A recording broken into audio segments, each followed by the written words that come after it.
Hey, what's up everybody? So whenever I talk about my least favorite horror subgenres, these two always come up. Possession films and found footage horror films.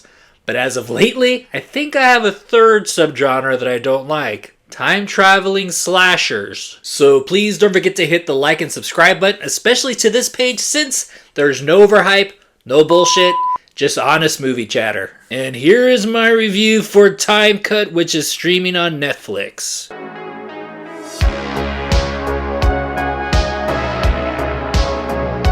In this movie, we have a teenager named Lucy who accidentally time travels to the year 2003, days before her sister is murdered by a mass killer.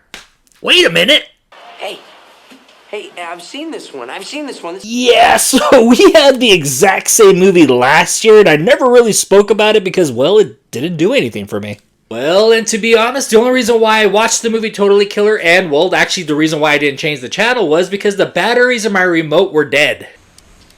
And if you know how social media works, especially in the horror community, people were hyping up this movie big time, and I was like, well, I guess I might as well watch it. And when the movie was done, it kind of just left me thinking the film was dumb. So since Totally Killer is an Amazon Prime original and I guess kind of successful, the people over at Netflix thought to themselves, hey, let's jump on the bandwagon and make our own. Honestly, it's really ridiculous how Netflix thought they were going to get away with this because both movies are just so similar, not only in concept, but both of these slashers are wearing like the stupid looking Johnny Bravo mask. And not to mention, both of the films have like this weird kind of Nickelodeon vibe. But when watching Totally Killer and Time Cut, it kind of had me thinking, tell me you know nothing about these eras that these films are supposed to take place in without telling me. The movie Time Cut, it time travels back to the year 2003, and oh my god, I've never seen so much neon in my life. Like, it almost felt like the movie was actually supposed to take place back in the 1980s, but Netflix was like, hey, wait.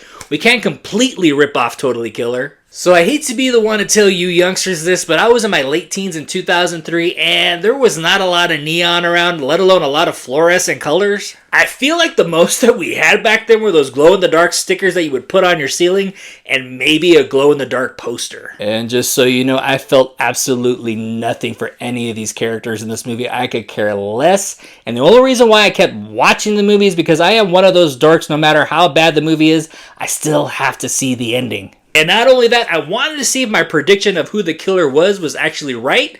And well, I was. And what makes Time Cut even more lame is the fact that it cops out at the end of the movie and goes full-blown Hallmark.